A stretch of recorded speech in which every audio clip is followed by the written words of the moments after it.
कर्म प्रधान विश्व करि राखा, जो जस करहि सो तस फल चाखा, जो जस करहि सो तस फल चाखा।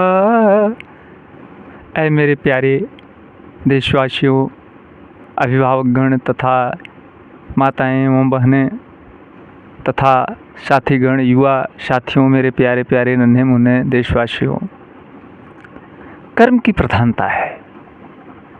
हमारा धर्म शास्त्र जो भी नियम कानून कर्म पर आधारित है।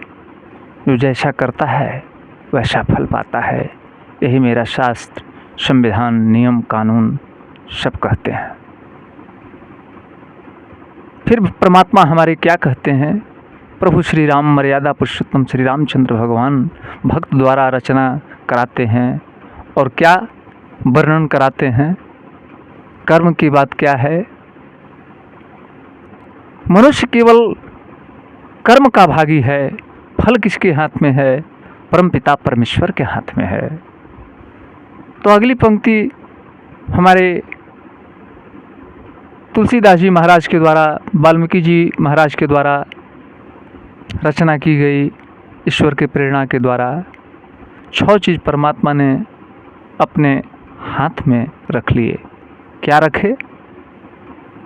कि सुनहु भरत भाभी प्रबला, बिलख कहूँ मुनिनाथ,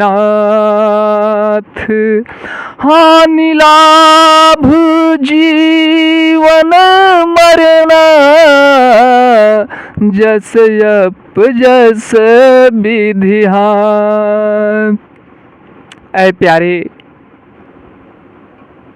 ऐ हमारे देशवासियों, ये 6 चीज परमात्मा अपने हाथ में रख लिए। हानि लाभ जन्म मृत्यु जस अपजस, ये सब परमात्मा के हाथ में है। मनुष्य केवल कर्म करने का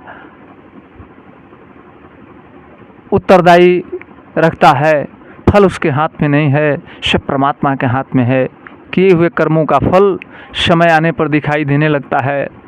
तुलसीदास जी महाराज द्वारा चौपाई के माध्यम से बतलाया गया कि जानी शरद ऋतु खंजन आए, पाई समय जिमि सुकृत सुहाए। जिस तरह से शरद ऋतु में खंजन पक्षी दिखाई देता है, उसी तरह से मनुष्य के प्रत्येक किए हुए कर्मों का फल समय आने पर दिखाई देने लगता है। मेरे प्यारे देशवासियों, मनुष्य केवल कर्म का भागी है। उसके बाद प्रभु श्री राजा रामचंद्र भगवान संतों के द्वारा, भक्तों के द्वारा रचना क्या करवाते हैं? आगे की चौपाई पंक्ति को सुनिए कि होई है सोई जो श्री राम रुचि राखा, को करि तारक बढ़ावे हु साखा, को करि तारक बढ़ावे हु साखा। भगवान कहते हैं कि मैं जब किसी प्रकार का दंड देता हूँ या किसी तरह का अच्छा फल देता हूँ तो मुझे कोई रोकने वाला नहीं है। मैं सर्वोपरि हूँ, मैं ही आकाश हूँ, मैं ही पाताल हूँ, मैं ही मृत भुवन हूँ। हमारे मुंह में सारे ये तीनों लोग समाहित हैं। उसके बाद भी हम अपनी मूर्खता में, अपनी अज्ञानता में, अपने लोलुपता में समझ नहीं पाते हैं उस चौपाई को, और उस चौपाई का अर्थ का अनर्थ लगा करके गलत कर्मों में डूब जाते हैं।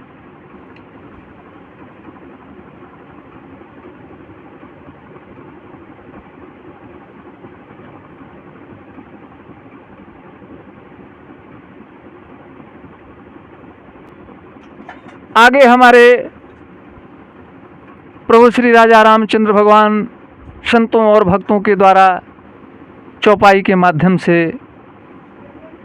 मनुष्य को सिखलाते हैं।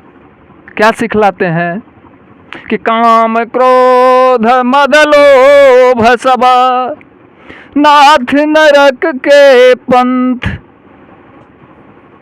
काम क्रोध मद लोभ सब नाथ नरक के पंथ।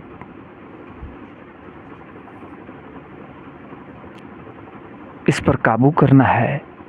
काम क्रोध मद लोभ पर जब तक नियंत्रण नहीं होगा, भोग से दूरी बना करके परिश्रम नहीं करेंगे, दूसरे का सेवा भाव नहीं करेंगे, कर्तव्य का पालन नहीं करेंगे, तो हमें कभी भी तीसरी ऊर्जा, तीसरी शक्तियों का, संतों की शक्तियों का, परमात्मा की शक्तियों का अनुभूति नहीं होगी।